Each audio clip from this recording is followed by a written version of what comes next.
everyone, amazing Salad Master people, and everyone watching us from all over the world. Welcome to the episode 2 of Coffee Time Kapihan with Tito Pidoy and Mama Ting. We're so happy to have the second episode for you, and we can't wait for you to see what we have in store. But before anything else, we'd like to announce that we are streaming all over the world live via Facebook and YouTube. So make sure you follow us on those social media channels. We are streaming on AC TriStar Marketing on Facebook and our brand new YouTube channel, Coffee Time Kapihan with Tito Pidoy and Mama Ting. So make sure you follow us on those social media platforms. And we are streaming this meeting right now live because this meeting is limited to only the first 100 participants on Zoom.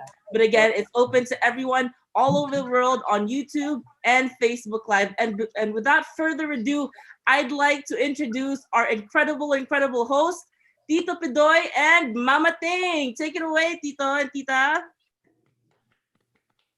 All right, Ting. So let's welcome them to our season 1, episode 2 for the Kapihan. So Kapihan, Coffee Time with Tito Pidoy and Mama Ting. Beautiful. Thank you so much, Jenica Policarpio, all the way from Texas. So this is Mama Ting, and we would like to welcome everyone to our episode 2 of Coffee Time Kapihan with Tito Pidoy and Mama Ting. Yep. So at this point, we would like to thank you all for tuning in, and we are streaming live all the way from Toronto, Canada, and we are on Facebook and YouTube. Today, our topic is very, very important. So I would like you all to sit back, relax, and enjoy this episode 2. You know what? Our topic for today is all about family business and family governance. So we invited some very, very special guests. In fact, one is a family of 3, all the way from New York and New Jersey. The Sibbaluca family, from their story and how they got started in their business and how they're enjoying their family business as of today. And the other person, of course, is a very, very professor all the way from the Philippines. He's not only a professor, very sought after, world-renowned actually, and his expertise is family governance. And we are so blessed to have him here with us today because he's very, very busy. And he is not only a book author, but he is also a newspaper columnist. So, Pidoy? Wow, napaka-formal mo naman, Ting. Napaka-formal naman. Ang ganda ng magandang umaga, magandang gabi, magandang hapon sa inyong lahat. Welcome to our Coffee Time Kapihan with Tito Pidoy and Mama Ting. Right, let's get the ball rolling, ladies and gentlemen. The first part of our Kapihan today, we have brought live with you a very successful family from New York and New Jersey, the Sibbaluca family. So, Ting, would you like to introduce to you the first speaker of the Sibbaluca family? Yes, of course. We would like to start with the matriarch of the Sibbaluca family, no other than a lovely young mother, and she always young and beautiful Mrs. Carol Sibbaluca. Yay! Let's welcome Carol Sibbaluca from New York and New Jersey. Cheers to you. Kapihan Time with Tito Pidoy and Mama Ting. Right, take it away, Carol. Thank you, Miss Ting. I love that. Young mother. Thank you. All right. Hello, everyone. Happy Wednesday. Kape kami muna tayo, mga Dabber Cats. Okay. Good morning again. I am Carol Sibbaluca, and with me, of course, is my husband, Sam. Hello. And of course, not to forget my beautiful daughter. Hi, good morning. All right. So, we are from the health systems of New York and New Jersey, as you know. Today, we would love to share with you our journey focusing on Salad Master as a family business and the secret of success. We started doing Salad Master in 2004. And just like you, we also went through the spirit of success. So we burn a lot of cakes too, a lot of cookwares, and marami din paso sa EOC. Okay, but did not, we had our shares of struggles and challenges, but that did not stop us from doing Salad Master and reaching our goals. Determination is what we possess during those days. It is our desire to succeed that made us to work harder towards our goal in spite of the challenges. In short, we have found our why, and for us, failure is not an option. As consultants, we never set our eyes to become dealers at first. Our only purpose doing Salad Master during that time is to augment our income, to support our basic needs, and of course, to support Katrina's education to nursing school. But along the way, we found the faith in the opportunity in Salad Master. So barely after 5 months after our blast off, Sam and I decided to fire our boss at the same time, 5 months after blast off. And our promoting dealer sent us to New Jersey, okay, without any network, no friends, no relatives, and no money as well. But what we had during that time is only determination to succeed, as I have said. Right? Okay. So fast forward, because of our determination and hard work, we became direct dealers in 2006. And we worked aggressively to build our team. So slowly and steadily, we are reaping the fruits of our labor by adding and building teams into our folds. And in 2016, when Katrina finished nursing, one question struck our minds. So instead of just us doing Salad Master, why not her? Why not bring Katrina to the business, right? So kinumbins namin siya. It took us 3 years, right? Is it 3 years, Katrina, or more? Siya po yung pinakamahirap naming recruit, but it was worth it. I'm telling you guys. Another secret of success, I wanna share it with you. Bring family members into your business. That's one secret of success. All right. Okay. So now we want to share with you some fundamental essentials in striking the balance in our business. It may be Salad Master. It may be something else. Number one is establish clear and regular methods of communications. Problems and differences of opinion are inevitable, right? Consider weekly meetings to assess progress, air differences, and resolve disputes. Hindi po kasi pwedeng lahat presidente. Dapat may vice president, may secretary, may sergeant at arms. Okay. So number two, divide roles and responsibilities. While each one of us may be qualified for similar tasks, duties should be divided among ourselves. So kailangan meron pong clear role bawat isa. Big decisions can be made together, but a debate over each little move will bug the business and creates redundancy, which can be expensive. So we go to number three, treat it like a business. A common pitfall in a family business is placing too much emphasis on family and not enough on business. The characteristic of a healthy Salad Master business may not always be compatible with family harmony. So be ready to face those situations when they arise. They say business is business. Run it on trust and honesty with unified mission, vision, and goal. And of course, number four, treat family members fairly. Walang paborito. While some experts advise against hiring family members, that sacrifices one of the great benefits of the family business. Countless small companies would never have survived without the hard work and energy of dedicated family members. Our sons and daughters, even son-in-laws, daughter-in-laws, sisters, mom and dads, even the kapitbahays and the apos can be significant assets to our business. But I have said, avoid favoritism. Don't set standards higher or lower for family members than for others. It may create animosity. And of course, number 5, set some boundaries while supporting each other. It's easy for family members to involve in a business to talk shop 24/7. Don't mix business, personal, and home life because it will eventually produce a conflict. Limit business discussions outside of the office. So that means no finger pointing, walang sisihan. Tama? Everyone is accountable.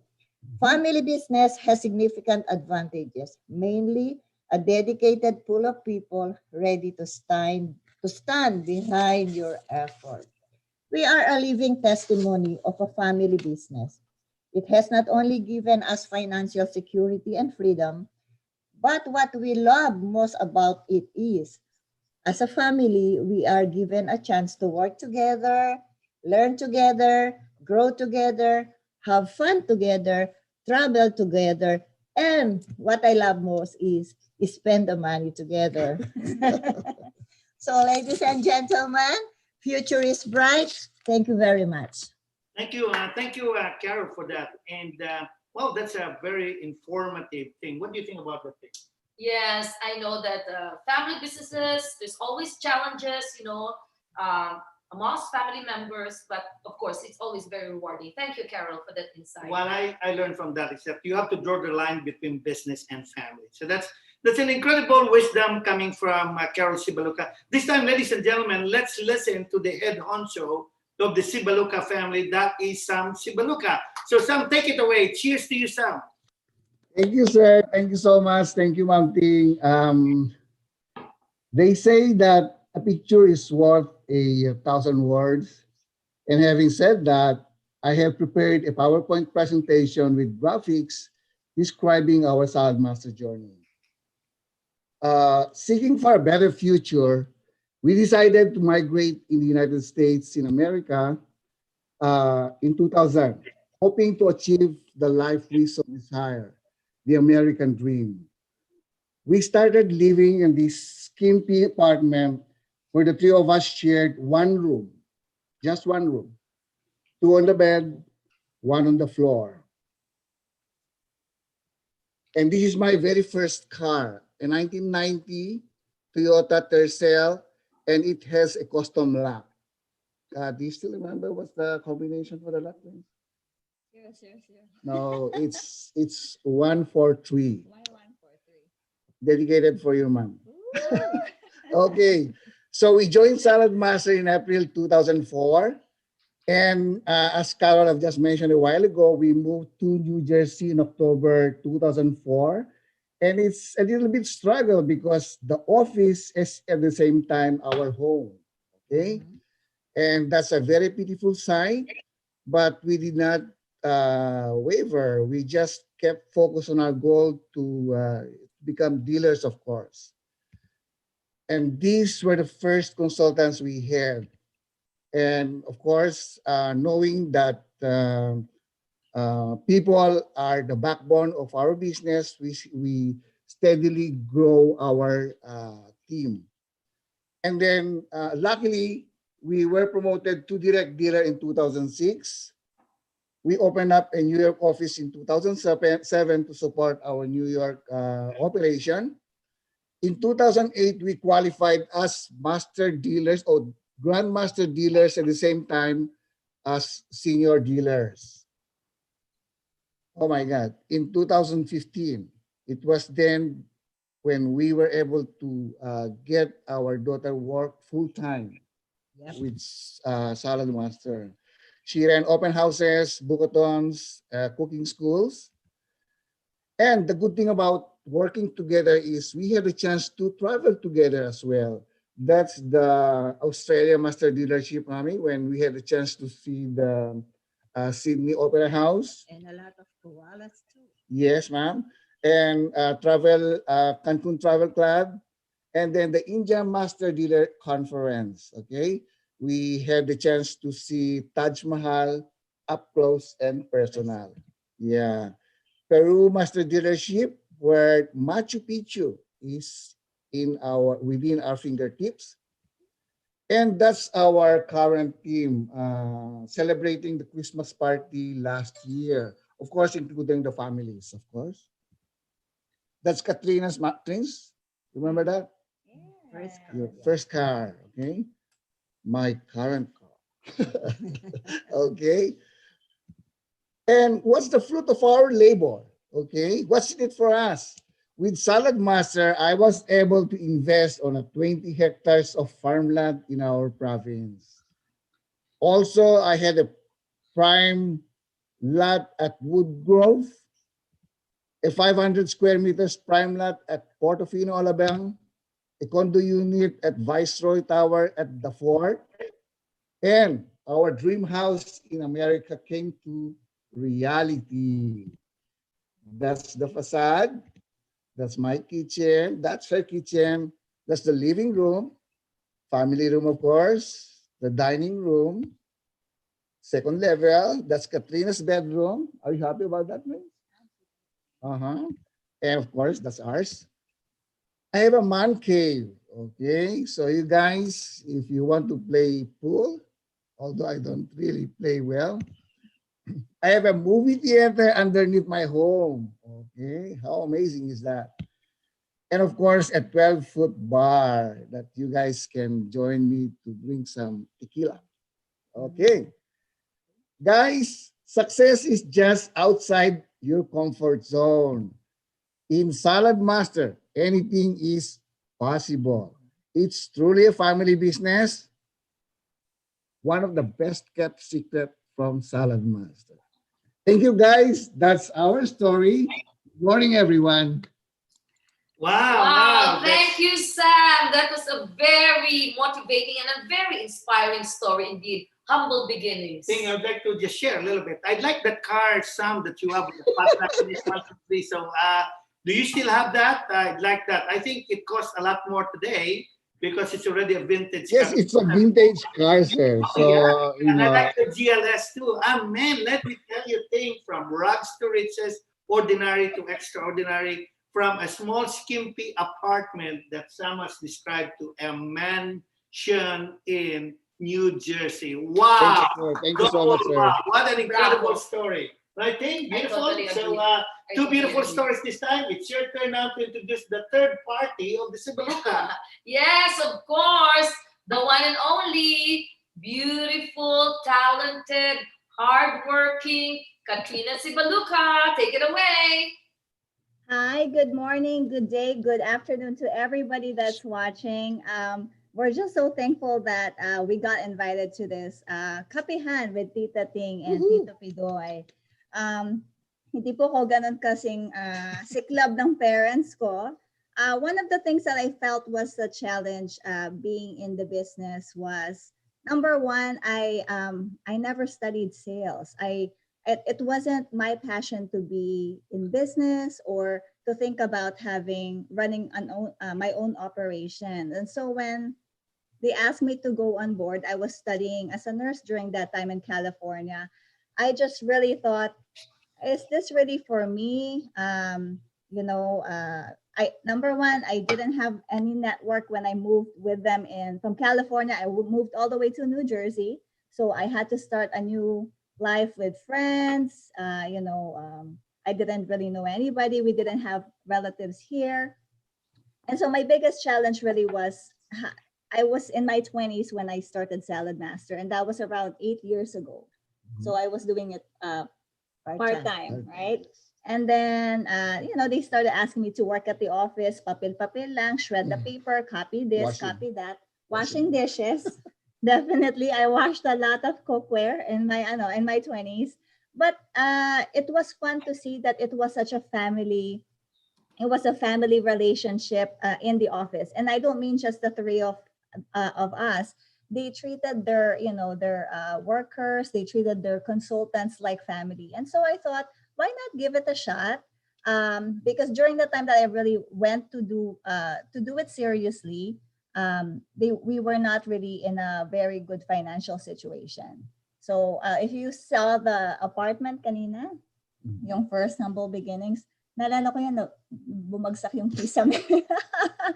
Bumagsak yung kisame. So, and I remember that kasi sabi nga ni, I remember that you used to say, is this the American dream? So, you know, natatak po yun sa utak ko. And I guess that's what made me work really, really hard and wanted to study really well. So they didn't have to really pay full college tuition.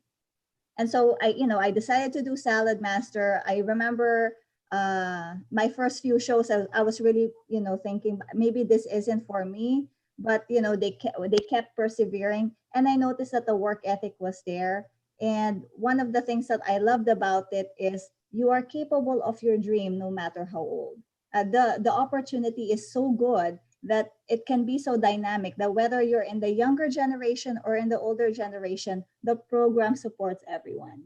And they supported me a lot. So I guess there was no way for me to fail. There was every chance for me to succeed.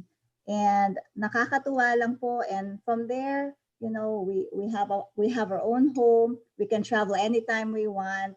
And it's just amazing to see. So I really hope that our little humble story was able to inspire some of you guys watching us today. And maraming salamat, Mama Ting, Tito Pidoy, for inviting us. Cheers po. Cheers. Wow, cheers to that. Beautiful. Beautiful. Jen, would you like to focus the camera to the Sibbaluca family as we ask them some questions today? To think, what is your takeaway with that beautiful humble beginning? Right? Actually, I could empathize with that because we too had our own humble beginnings, and we are definitely in a family business as well. And you know what? I started a business with my 3 boys, so I could empathize with the parents and of course with Katrina as well. But there you go, the fruits of their labor. All right. So Jen, at this point in time, there's a lot of questions we'd like to field to the Sibbaluca family, and let me start. But of course, if you don't mind, Jen, if you can focus the camera to the Sibbaluca family so we can see them and the rest of the viewers can see them. So the first question I would like to ask, and any of the family members can answer this, okay? And I'm going to start with a question this time. What is your greatest challenge in the business? And share this with us, and how did you overcome that? Anybody from the team of the Sibbaluca can answer that. Okay. Okay. So the greatest challenge that we have encountered so far was instilling trust between us running the business and our people. There's no substitute of doing things rightly. And when you do that, people trust you. And when there's trust within the company, people will help you achieve a common goal. In the military, they will die for you. So trust is really a very challenging thing but we were able to do that. Wow, that's beautiful. And Ting, would you like to Yes, I totally share agree. another question? Trust is very important. So my second question is, what do you think is your greatest accomplishment running the family business? Now, anybody of you can answer that question. I think for us, it would be the promoting 4 dealers. We have 4 direct dealers right now. Actually, one is senior dealer, and that's Katrina. So that is one of our greatest accomplishment as of today.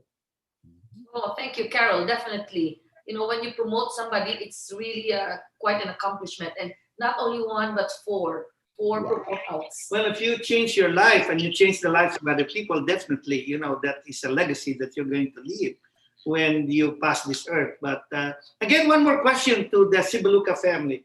What is your outlook and what's your takeaway of this COVID-19 and the struggles that you have encountered? And how did you overcome this unprecedented situation as a family, as a business? Well, I'll have Katrina answer that. Okay. Definitely, we definitely were in panic mode. As we all knew, New York was one of the epicenters in the U.S. And so by March, we really closed down early March. It was very scary, but also it was an opportunity for to look at e-commerce. Never in our wildest dreams have we thought of doing virtual presentation where we just do it on Facebook, FaceTime. We used to do in-home shows. And so we don't discount, of course, a lot of people had families that were affected, and we also have some friends, family, even coworkers that had it. But it was I don't know, a season of reborn, that it could have been, maybe this is like a new challenge for not only for our family but for the rest of the Salad Master business, I think. Another revenue pass. Yeah. Wow. Wow. You guys are wearing yellow color. What's the significance of the color? The family in yellow. So why yellow? Why did you pick yellow today in this Kapihan? Bakit nga yellow? Oh, aside from the fact that this is my favorite color. Yes. Say yes to Mommy Carol. Yes. I was asked to wear one. That's why. Because yellow is it signifies Happiness. and optimism. Woohoo. Wow. Very well And said. also reconciliation, right? Reconcile ourselves with the, the unprecedented situation. Carol will ending up your part, but we will not finish that without a teaser for each one of you. Are you ready for this? Okay, yellow team, are you ready for this? We're going to start with Carol this time, Ting. Yes, Team Sibbaluca. So we have, to make this livelier, we have some few questions to ask you, and you can keep it very simple and sweet. Okay, let's start with Carol. Carol, favorite piece of Salad Master cookware? 1 quart. 1 quart. Favorite dish? Adobo. Favorite part of the cooking show? Pates. 1 word you can describe the Salad Master opportunity. Fantastic. All right. And any advice to our viewers? Should be never give up on your dreams. Keep moving forward. Wonderful. Wow, that's beautiful. Let's go to the head-ons of this time, sir. Are you ready, Sam? Are Yes, you ready? sir. Now remember, Always ready. I like that vintage 1, 2, 3 padlock. What do you call that? The Toyota Tercel. Person, yes, sir. And of course, if it's not available, just send me the GLS. I would. Okay. And by the way, just one day I'll be in your man cave and share that wine. And By all means, sir, you're always welcome. ready, Sam? Okay. Yes, sir. Favorite piece of Salad Master, Sam? Tea kettle, Favorite dish? pinakbet. Wow. Favorite part of the dinner show? When people start referring me to their friends, Wow. Good. 1 word you can describe your opportunity. limitless. Limitless. Wow. Limitless. Beautiful. I think the guys thing are winning the race this time. Last but not the least, Sam, make it good because we're overrun here. There's 3 women here, 4 including Jenica, and there's only 2 of us. We are outnumbered, my friend. What's your advice to the gentlemen or the head of the family, the fathers, the businessmen, the president, the CEO, whatever you call them, as your wisdom and your advice for them in family governance and family business? Well, if you want to bring your sons and daughters into the business, make it optional. Make them love the opportunity. Okay, because if you do that, allowing family members to join the family on their own, it leads to a happier employees and a better business. So show them the money. Show them the money. Show them the money. Yes, It has to ma'am. be proof. All Show right, them Sam. proof. Sam, I think we need to get better next time. We got to do rehearsal of 2 of us because there's 4 of them and there's 2 of us. But anyway, good job. Good answer, Sam. And that's good wisdom for the thing. Your turn this time. Okay, let's go to our millennial, the beautiful millennial, Katrina. Are you ready, Katrina? Yes, Tita Ting. Can you speak louder? We can't hear you. Yes, Tita Ting. Okay, what's your favorite piece of Salad Master cookware?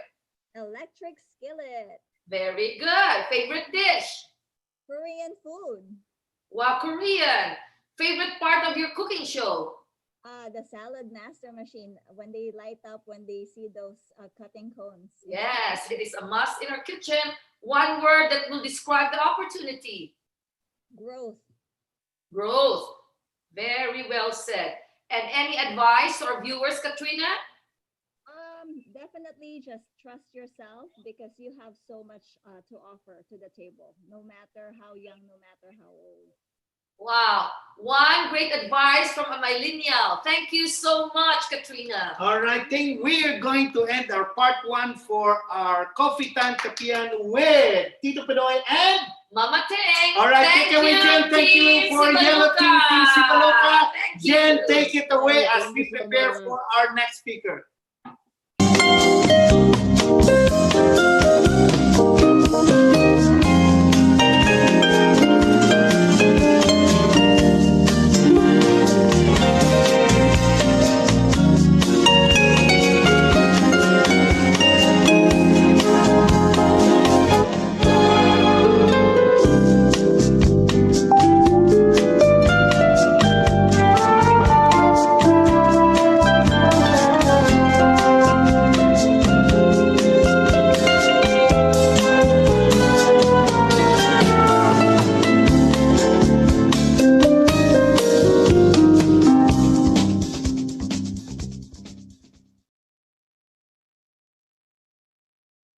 Well, ladies and gentlemen, before we introduce our next speaker, he's going to speak on Friday on the power of succession planning. Get ready, take a picture of that because he will explain to you what this seminar is all about later on. Our next speaker, before we introduce our next speaker, Jen, would you like to show a glimpse in a video of his interview with ANC Philippines?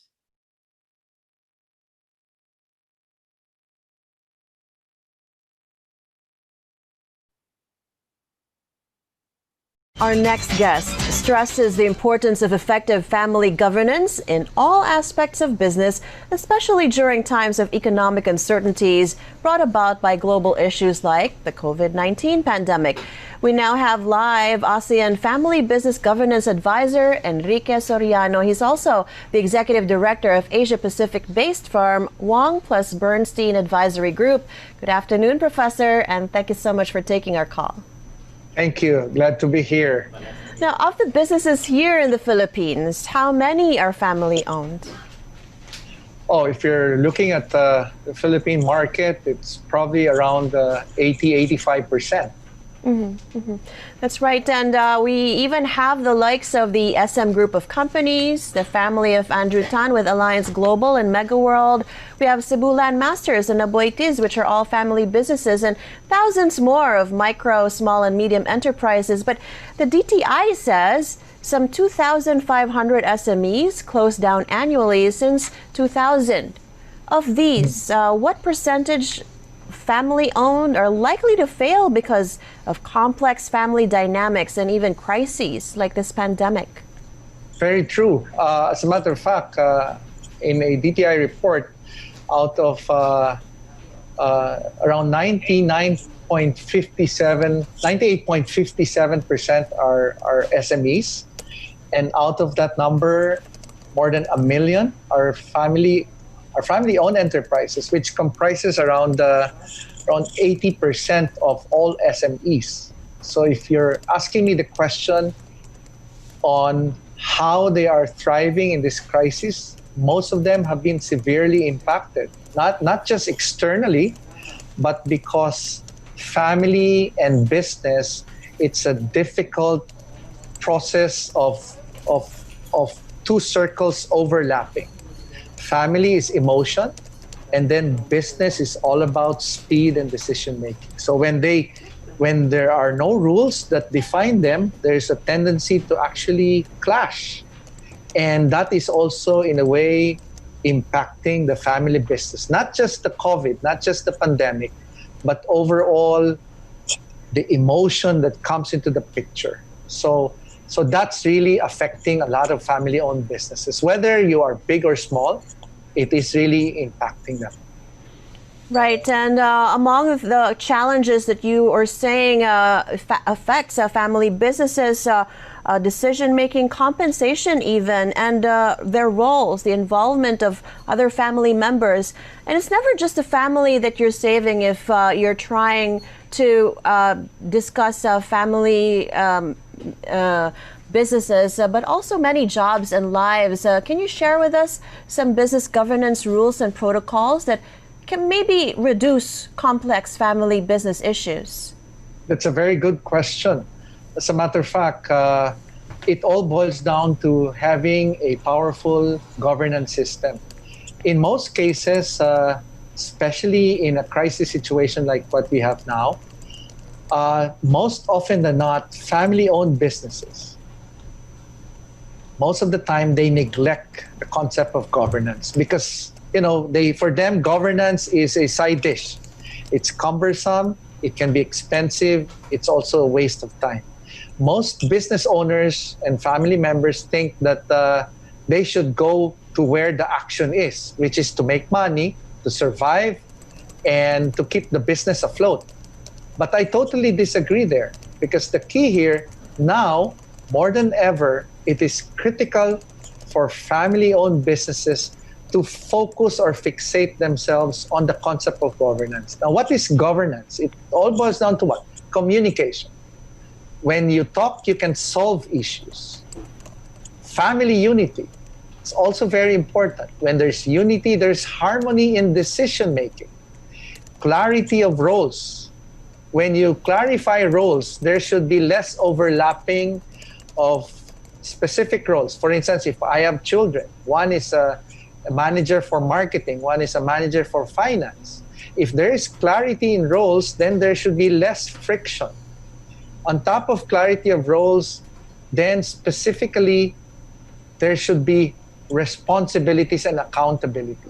When you put all of those together, I refer to them as what I call governance. And when you have governance, then you have a resilient family-owned business.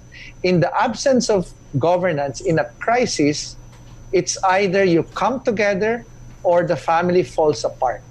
That is the very reason why I personally believe that and advocate that governance must play a big role, because governance, as I've said, is all about communication. And of course, family being the basic unit of society, we have so much to protect and so much to talk about when it comes to family businesses. And you're expecting hundreds of families will attend and can sign up with your conference, The Power of Succession Planning, Blueprinting a 100-year-old Journey, this August 29th. Thank you so much for joining us today, Professor Enrique Soriano, ASEAN Family Business Governance Advisor. We appreciate you joining us today and sharing some of your insights. Thank you very much. Glad to be here again. Thank you. And stay safe, Professor. Wow. Thank you. Thank you. Thank you. That was Wow. a wonderful video. Thank you, Jen. Definitely that gave us a sneak peek of how important our next guest speaker is. So, Doy? Well, yes, I can only just describe him with one word. Turn around advisor. Wow. What a significant name. What an important name. Ladies and gentlemen, we don't have him on video right now. We have him live right now in our Zoom, ladies and gentlemen.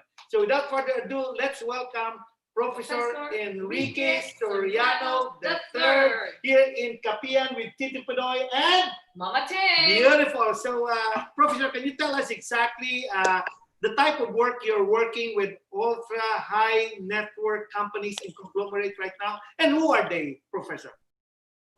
Thank you. Good morning, good afternoon, good evening to all the salad master dealers and friends. I was inspired by the story of Sam, Carol, and Trina. In answer to your question, Pidoy and Ting,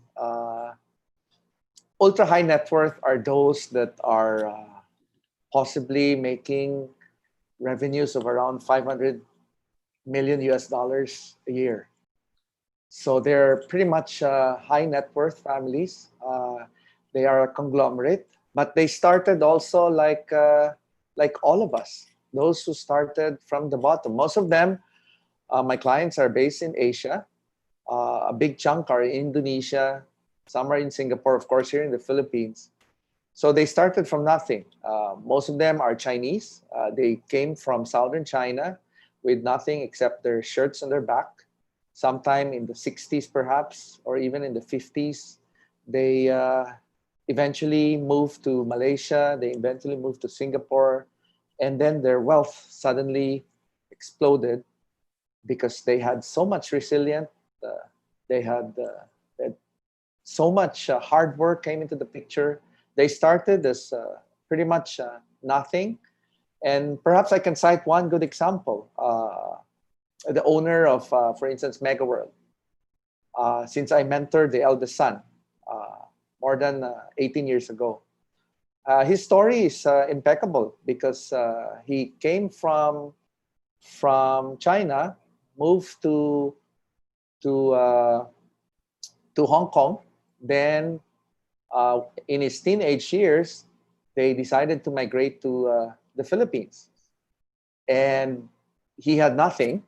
He was living in a 30 square meter space in Hong Kong, and they would substitute the dining area with 4 other families. So he had to sleep in a corridor. So then he moved to the Philippines. Again, nothing. He studied at the University of the East.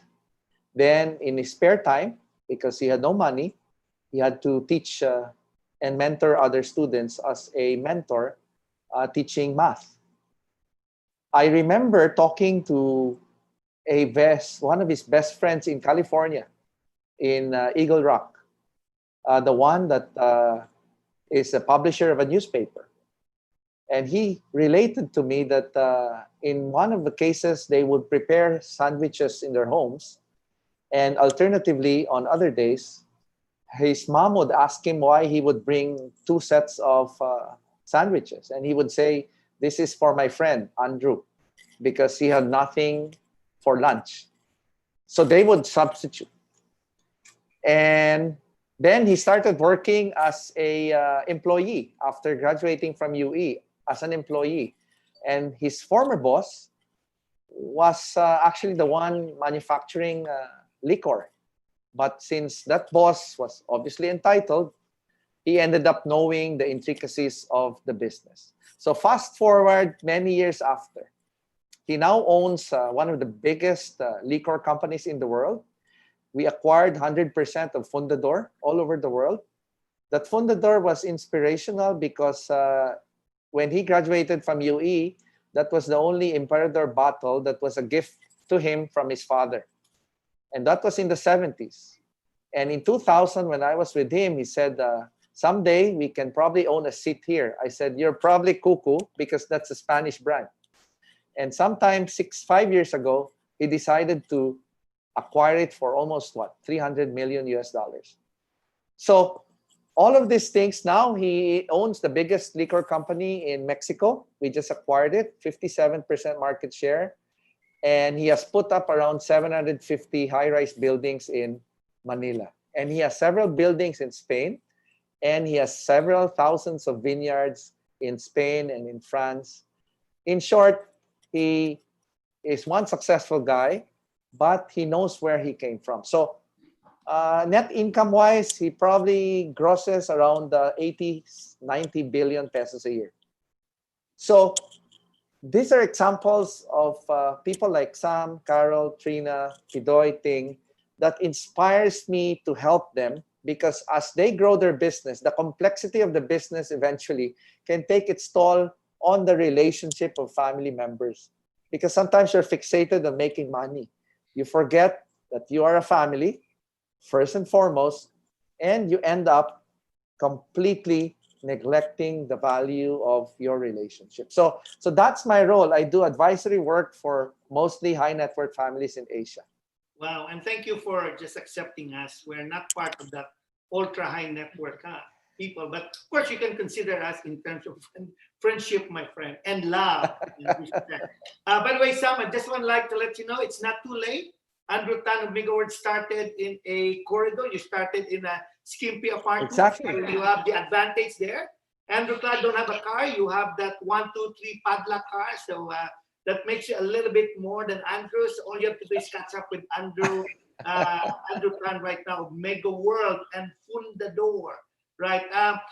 Professor, let me just ask you one question. Okay, a lot of people, I know that you have answered this in your several of your sorties in the TV station. But the question I would like to ask you that really resonate to our viewers all the time is that what is family governance and what is the significance of that and the importance of that in family business? Oh, absolutely. If I guess family governance, if you don't mind, I can share some slides, just a snippet of something that will perhaps give the mostly family-owned businesses that are salad master dealers a snapshot of what family governance is all about. So let me just share this. Essentially, in this day and age where so much impact has happened in practically the way we live, especially on this coronavirus, family governance is all about this illustration. Where in a board meeting, it's all same last names. And therefore, what happens next is the complexity of the families can take its toll on the business. What do I mean when I say complexity? This is the family business. There are 5 issues. The external event, which we are totally not in control. The business system, which we can partly be in control, but of course it is correlated to the external event.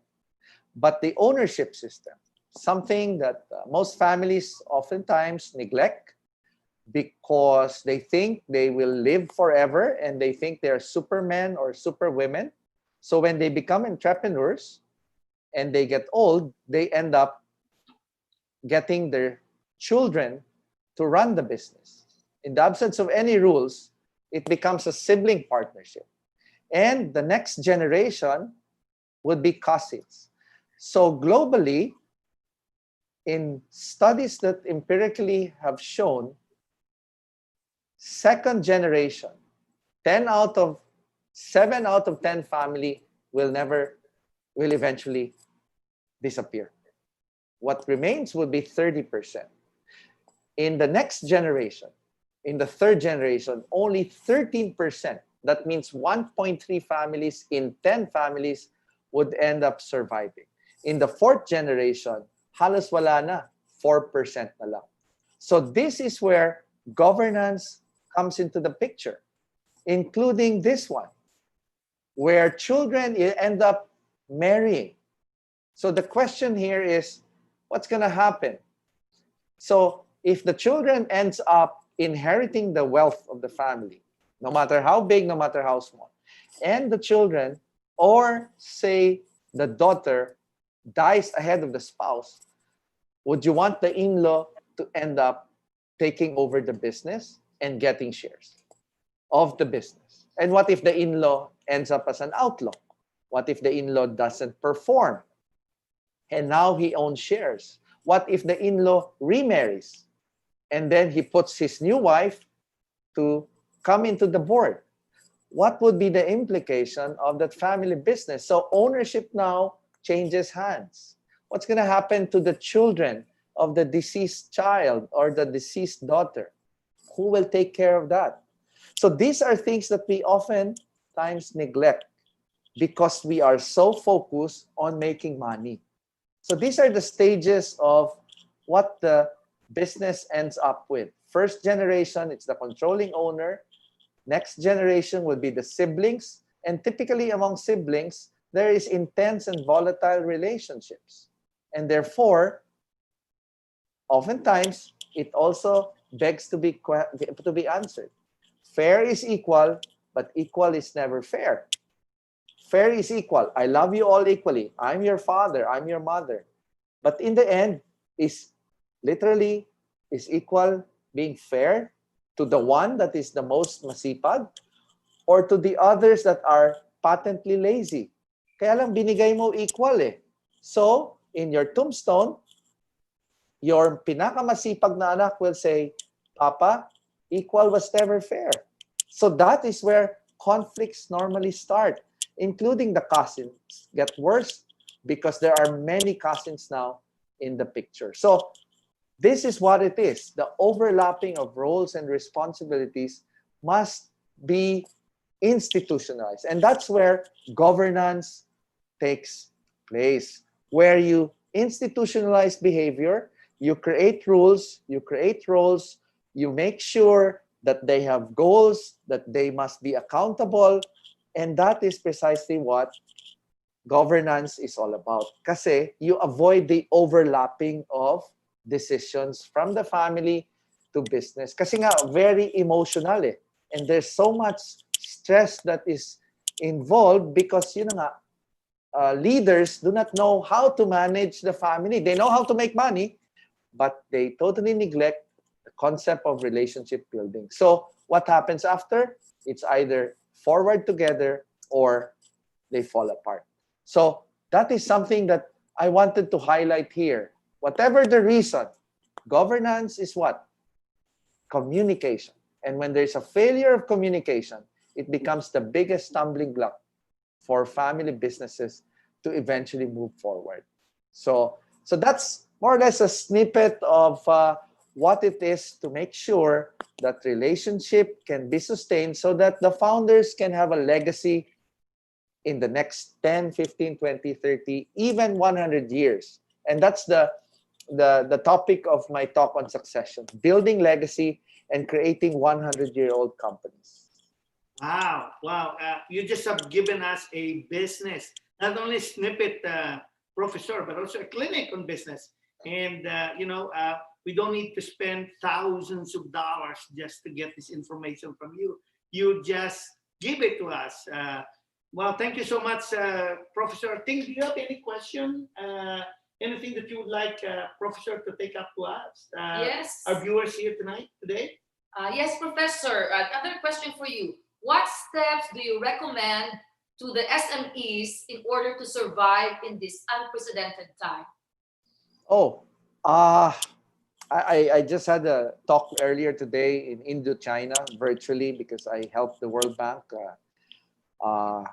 provide advice to distressed companies in Asia. And I think the first and most fundamental thing that family-owned businesses must do is like what Carol mentioned, find your purpose, right? It's the why. So in business parlance, what's your vision for the family business? Where do you want to go from point A to point B? So what is your vision? What is your mission? It's fine to say I want to be rich, but what is really your vision, right? That is very fundamental. And is that vision aligned with the family members? Kasi baka ikaw lang yon. As the leader of the clan, baka ikaw lang yung may vision, but your other family members don't share the vision, don't share the mission. So therefore, you need to align that vision para maging actionable siya. So that once it is aligned, the family will now be committed. Kasi mahirap, di ba? Pag pinilit mo yung vision, hindi naman pala. Yung isang anak mo gusto pala maging artista. Mahirap yan kung medyo iba, no? Nagkakaroon ng detour, nagiging fork. So the vision must be very solid and must be crystallized. Second, that must be aligned with all the family members. And then, it must also be aligned to your non-family professionals. Para at least they can embrace that vision. So once it is aligned, the next best thing is what? Words into action, right? Kasi mahirap, di ba? Hope is not a strategy. Mahirap kung puro hope lang. Di ba? God helps those who helps themselves.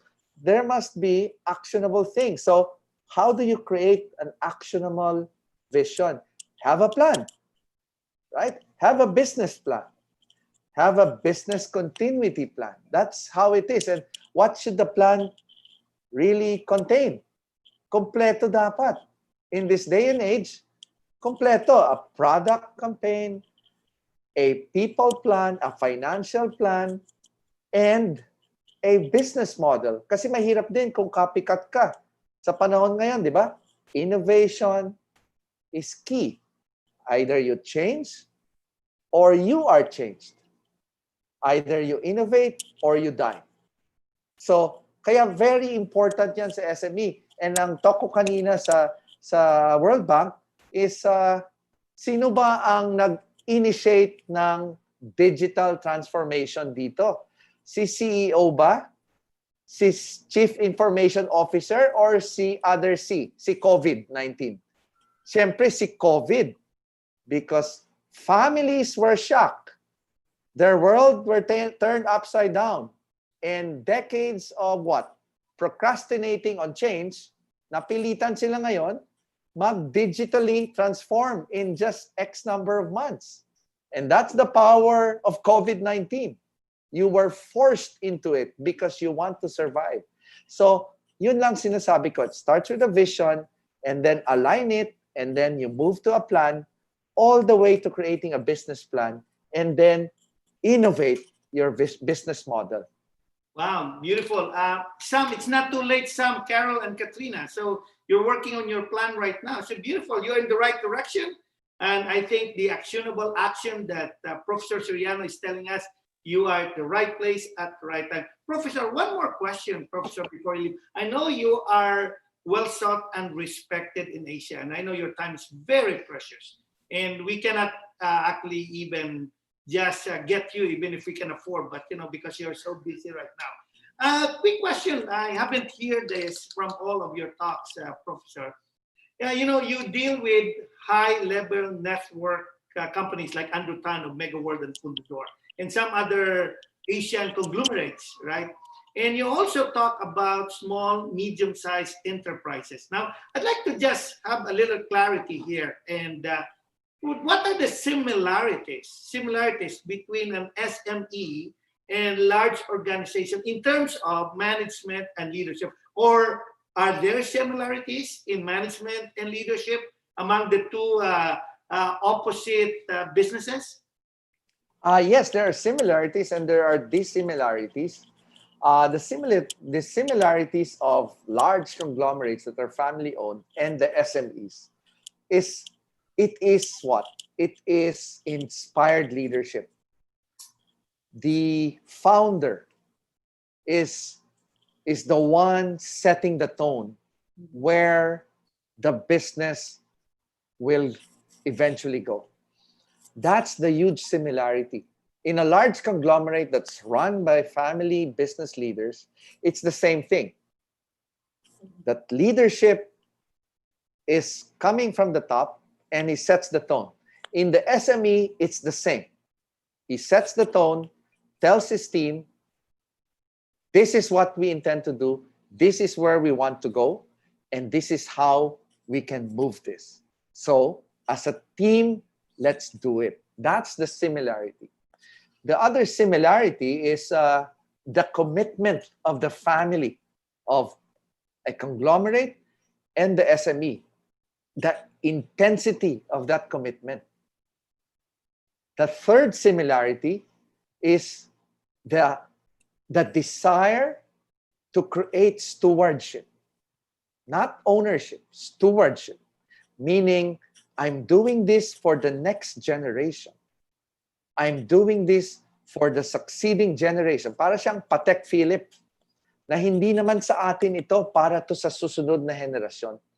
So there is stewardship rather than ownership. When there's stewardship, the commitment is there and therefore it must cascade all the way down. And the fourth is its empathy, its compassion to its people, their love of their people. It's like it's an extension of the family. And that they are willing to go the extra mile to help the people when they're in need. This is in contrast to multinational corporations where you are treated as a statistic. But in a family-owned conglomerate and an SME, you are an extension. Naalala ko dati when I was a senior executive of Unilab, yes, we are given what? wonderful packages, sometimes 18, 20-month pay instead of the usual 13-month pay in the Philippines. Then I would get a call from the owner. Sasabihin niya, punta ka dito sa opisina ko. Then aabutan ako ng ampaw, yung red envelope. Hindi ko alam, papunta sa opisina, dadaan ako sa chapel. Nakikita ko yung mga senior executives nagdadasal. Sabi ko, ano kaya to? May nangyayari? Only to discover na nagdadasal sila, na aabutan sila ng ampaw. Kasi yan for the boys eh. Hindi namin dinideclare sa mga asawa. So, gagawin namin yung ampaw, pagbigay sa amin, nakacheck yan, pupunta lahat kami sa banyo. Nako, nandun kami lahat. And then, magtitinginan kami ng cheque. You know what? Pag medyo buenas ka, yung cheque na yan can buy you a franchise in Jollibee. Wow. Ganon katindi magbigay. Kasi nga, extension ka ng pamilya eh. Hindi kasama yun sa sweldo. But pag inabot sa'yo, kaya pala sabi ko, itong mga loko nagdadasal sa chapel. Kasi nga, siguro maraming utang to. And ang pau is a lifesaver. So yun ang similarities. Now, ano naman ang hindi similar sa kanila? Alam nyo, marami din akong kliyente ng mga SMEs eh. As a matter of fact, mas gusto ko hawakan ng SMEs. Kasi, grabe yung intensity nila to go one more step. Ang mga malalaking conglomerates kasi unang-una matatanda na sila eh. I used to be a consultant sa John Gokome, sa JG Summit. Iba na. But this time around, sa mga SMEs, talagang they go out of their way as if tomorrow will be another day and it's gonna go and they're gonna fight another day. That's the huge difference of SMEs. That's why I'm partial to SMEs. That's why I said, I wish I can help more SMEs because first, they listen. Second, they execute. And third, they are fully committed and they are willing to go the extra mile to do whatever it takes to become one more step to the next round. So that is for me resiliency. And that's what SMEs are really known for. Wow, wow, that's amazing, Professor. Sam, if you're taking note of that, okay, you are not going to receive ampao. You are the one giving the ampao because you are the president of the company, Sam. Cheers to that. So, Ting, would you like to? We're going to start. We're very close to winding this up. I Do you have know. one question to Professor? Yeah, I learned so much. It's such a wonderful clinic. You know, ang takeaway ko talaga is the similarities between an SME and a large conglomerate. Either way, I agree. They're family business, and I think the family values are there. And sabi ni Professor, leadership, commitment, stewardship, and the empathy. Kasi extended family mo sila. I like that so much. So, Prof, thank you so much. And what's your projection and forecast of the future? And how do you think are we going to navigate it? That's again very good question. I know it's a tough market out there, but we were forced to transform overnight, and that's what resiliency and survival is all about. But what's our prognosis for the market? It's gonna get tough before it gets better. In Asia, we're looking at possibly a bit rough patches in the next 2 quarters. But again, allow me to give you probably a good indicator because I've had extensive research on what's happening in the market. This is a good indicator here. Here. This is something that I can share with you before here. Okay.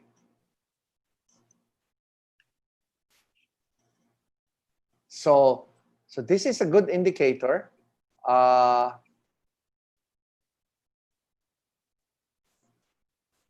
Something for us to appreciate there. So if you look at it from this analytic, V-shape usually happens when the recovery makes a quick turnaround, usually 2 to 3 months. In the absence of a vaccine, And with a lot of things that are happening globally, we do not anymore count on the V shape. But what's good about this one, especially in Asia, is the fact that China and other countries in Asia, like Vietnam, Cambodia, and possibly South Korea, Japan, they're reopening the economy already.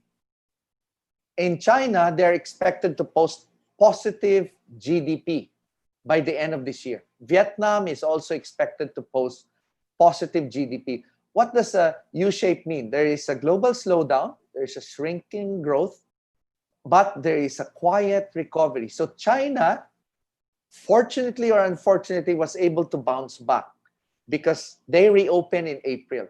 So the next projected recovery is the European Union. This is expected in a U-shape. Now, sadly, the North American market, especially the US, will have to wait for a few more quarters, which is the expectation is recovery will happen and probably third quarter of next year. So the worst scenario is the L shape. This is really the worst scenario. So my suggestion and my advice to our dealership is to start planning now, especially in markets in the Middle East and in Asia. There's a huge market that's waiting for you. Give or take 1 or 1.5 quarters, these economies will have to reopen whether we like it or not. So let's not wait for the reopening. Let us prepare a plan. Let us calibrate. Let us brace ourselves for the reopening. Let us be calibrated so that when it does reopen, end of this year or early next year, we are there and we are moving so fast. So that is really my message here. Because otherwise, if you are going to prepare on the day of the reopening, it's probably too late. So make sure you start the preparation now because Japan, South Korea, China, Vietnam, even Cambodia, they have already technically succeeded in taking out the virus. In short, mitigating. Philippines, we've breached 200,000 infections with less than 3,000 people dead. In Vietnam, almost 97 million population, less than what? 800 infected, less than 20 dead. So it's their time to reopen their economy. Thailand, same. So they will reopen whether we like it or not. That is the very reason why I encourage you to plan now and prepare for that reopening because it's anytime now. Whether we like it or not, it's anytime now. Wow, so that's my answer to the question. Wow, wonderful, wonderful, Professor. This is really nerve-breaking and educational. And of course, it's time for us to plan, especially for Salad Master people, to start rebuilding, replanning, recalibrating all the resources today. So, Professor, what's next for you? This coming week? You're sharing one more slide, Professor. Okay, go ahead. Yeah. So here's my advice to everyone. First, you preserve your cash. Because if you have cash, it's your ammunition to invest in your assets, and that includes Salad Master. It's your ammunition to be opportunity seeker. So you preserve your cash, you manage your cash, you maintain a quality workforce so that when the bounce back and the reopening happens, you have a solid, qualified workforce that will spur your growth. Third, you start meeting your customers. You start going out.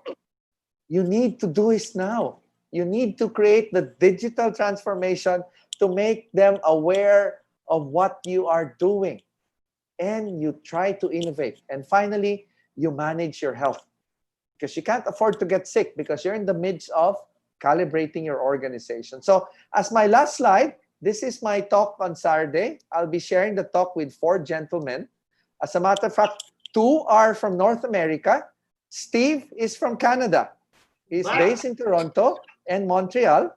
He's one of the powerful thought leaders on governance in Canada. That's me. And then on my right is Josh Barron. He's based in Boston. He writes and contributes and is a preferred writer at the Harvard Business Review. He's going to talk about multi-generational success.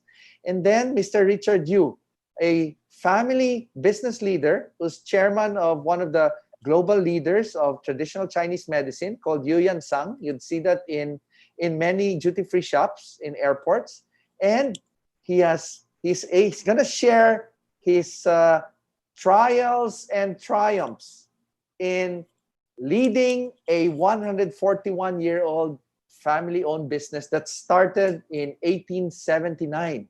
So today's 2020, so it's 141 years old, and it is surviving, it is thriving, and he's the chairman, and he will share what succession and what leadership and what legacy is and how important it is to the family business. So I'll see you on Saturday, and hope it's going to start at 10 o'clock and in the morning. So it's 10 p.m. in North America, especially in the East Coast. So again, I encourage everyone who are family owning businesses to join me as we walk you through the world of succession planning and legacy. So there. Thank you so much for this wonderful opportunity of sharing my experience. Wow, that's of course a wonderful opportunity. And by the way, thank you, Professor, for giving a discount to Salad Master people 10%. So if you want business continuity, educational continuity, and more knowledge, please attend Friday, North America time, Saturday morning, Hong Kong, Philippine time. We're going to give you a flyer. So if you want to hear more about what Professor Soriano III was talking about all the U-shape, all the things that's happening, not only in Asia, but globally, I would like to encourage you, invest your time. It's less than $100. So Ting? Yes. Thank you so much, Professor. Thank you. Thank you. I know you're a very busy man.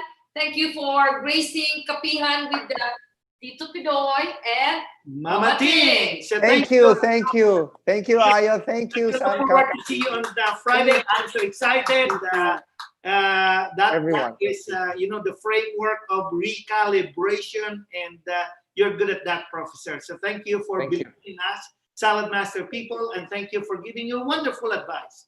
Your wonderful advice is not just only reconfirmation of what we're doing, but also a testament that what we're doing is correct, it's right, we're at the right place at the right time with the right opportunity. So, Professor, the family of the Sibbaluca, we're going to end this up with the message from the president of Salad Master, no less than the president himself, Mr. Ayo Olesende.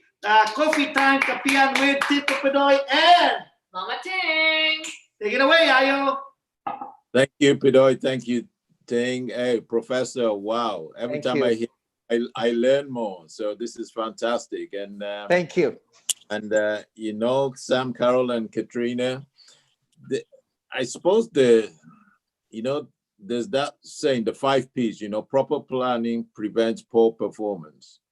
And if you don't plan, if you don't plan, you're not going to end up where you want to end up. And this is serious stuff because, I also have a family, and my family involvement in the business is on one side, not on the Salad Master side, but they're still involved in the business.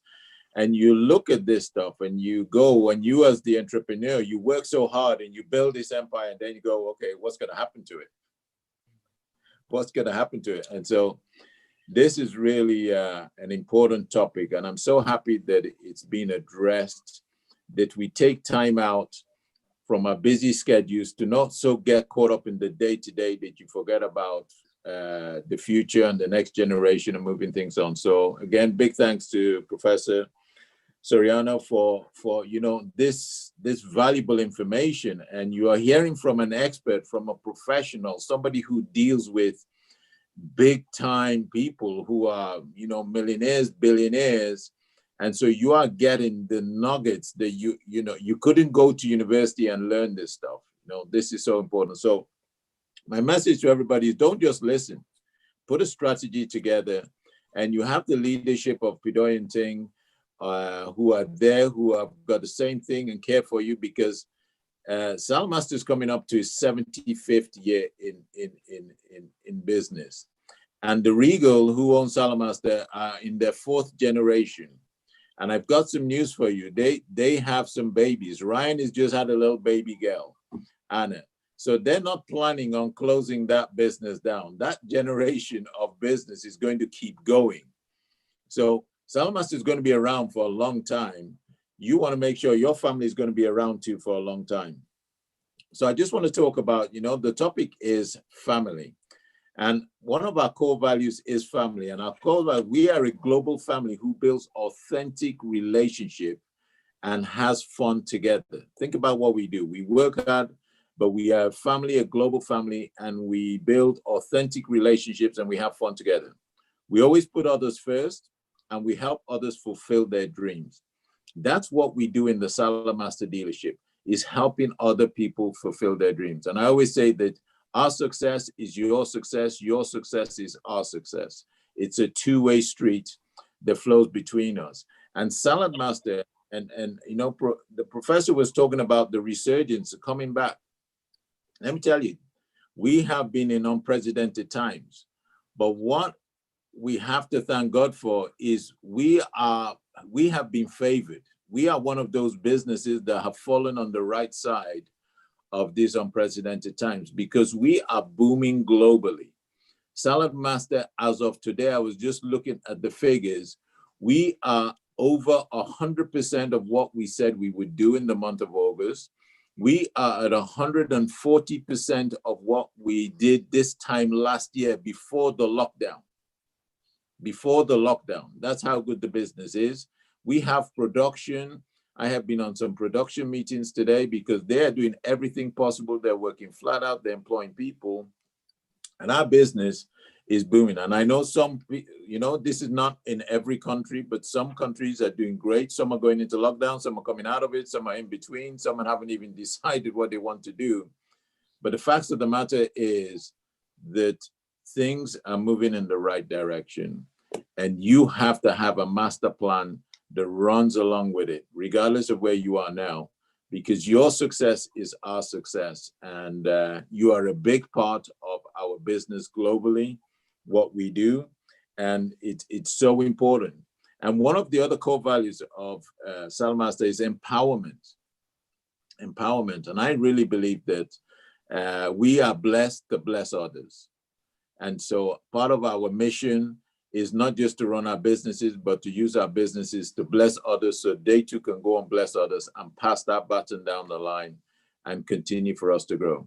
We are family, and family is so important. And I always say in family, when I do my family talks, I say, now family doesn't mean we have to get on all the time. Sometimes we fall out with each other. But at the end of the day, when it's family, that other family person has got your back. So we have got your back. We are doing our best to help you take this information. Don't let your knowledge lead to knowledge. Don't let your knowledge just lead to knowledge, because then it's only knowledge. Let your knowledge lead to action. When your knowledge leads to action, you become unstoppable. Because there is one thing is inundated with knowledge, but are you taking that knowledge on board and taking it into action? And you have some great testimonies today. You have got some great leadership and great information. And I want to thank, again, Pidoy and Ting for pulling this together. This is so important, to take time out and look to the future, and look to the planning, and look to have strategies. I want to thank Carol, again, Sam and Katrina for their testimony, and again, just being a great role model and a great example. And we have so many families that we can use as examples. But thank you today for sharing your story and your message. And again, thank you to Professor Soriano. Thank you, everybody. The future is bright. We need to be ready for it, because we are in boom times. And if you're not ready, you're going to miss it. So stay focused, stay safe, and always remember that we are blessed to bless others. So back to you, Pidoy and Ting. Thank you, Ayo. Ladies and gentlemen, we are skyrocketing. We have broken a record today. Follow us on, I would like to apologize for those who were not able to come in because we hit our numbers today. Thank you to Sam, Carol, Katrina, Professor Soriano, and Ayo. We are unprecedented numbers at this unprecedented time. Follow us on Facebook. Follow us also on YouTube if you missed this one.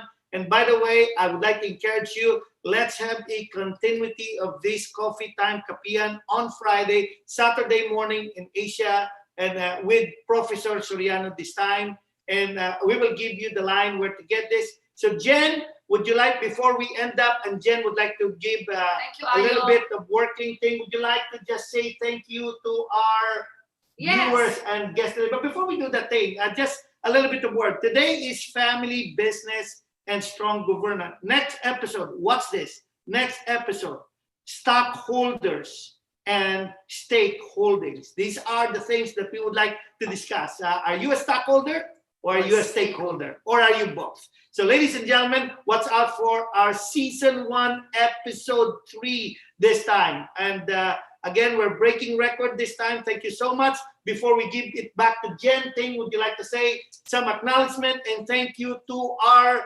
special guest today? Yes, thank you once again. The Sibbaluca family, Team Sibbaluca, we're always cheering for you. Professor Enrique Soriano III, and of course our President Ayo. Thank you so much. Angelica, thank you. Thank you. So Ting, without further ado, we would like, let me just say this again because, okay, Ting, as we close today, and we look forward to the next episode today. Everybody stay safe, stay healthy, stay focused, recalibrate your thinking, and make sure you move forward. This time, thank you for attending Coffee Time Kapihan with Tito Pidoy and Mama Ting. Cheers. God bless us all. Take it now, Jen.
Thank you. Until the next one. Bye. Bye. Thank you. Bye, everyone. Bye. Bye.